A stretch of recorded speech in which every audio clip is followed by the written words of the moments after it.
So, as I mentioned, let's start off, man. Let's talk about who Major One. So, I think about it's about 2 weeks now.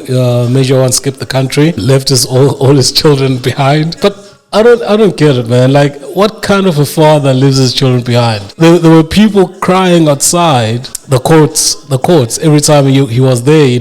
Papa, Papa, Papa, and Mama, Mama, Mama. And I think there was actually even a video where some of them were throwing fire, like to the Hawks car and stuff like that. So it's kind of interesting for me, how grown as people can act so dumb. On the updates, what happened with the story, okay, is that this past week the state actually forfeited Bushiri House because he had left and he was meant to appear in courts, and if he didn't appear in courts, they actually were going to forfeit the house. I think there was some feedback there where Bushiri was like, nah, man, I don't really care. My safety is much more important, so they can take the house. And, that got me thinking, like, Upapa left his children, houseless, and then he doesn't even, let any one of them squat in his house, and, he allows the state to take it. So that for me, it's kind of weird. So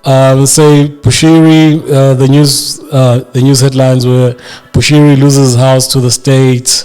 Yeah, so and I don't get it. You've got, I think Cyril was asked to have a comment around this, man, and Cyril was like, nah, they're not gonna comment. He's not gonna comment on it, and it's sad because the way I look at it, I think there's a responsibility for him to say something about it, because a lot of these churches, all right, they pry on desperate people, and with the economy that we've got in the moment, a lot of people are suffering and trying to make ends meet, and they fall prey to these churches that are promising miracles and all of that stuff. So I would have thought he was gonna say something. I know he's under pressure, but man, I think it's important that he has a say on that. His populace are actually suffering from this. And funny enough, while I was busy preparing myself for a show, he was having this Bushiri himself, he was having a church service online, and I'm thinking to myself, nigga, you back home, man, why don't you just have a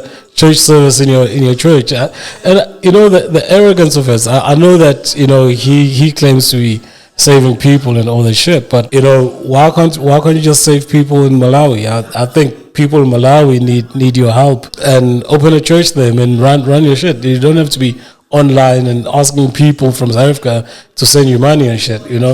People are having it tough, and when you are just wanting them to give you a soft life back home. What's this about? You're a fugitive and you're not even hiding, dog. You're like chilling, you're making shows, you're on the internet, you're on YouTube running your stuff like everything is normal, and asking people to spread their hands to the TV and you want to pray for them and all this stuff. I don't know, man. That guy's got just, I don't know, his mind is warped or something wrong with him. But I just hope, man, he cares what is coming for him, and the Lord catches up to him somehow. All right. So yeah, man, that's on Bushiri.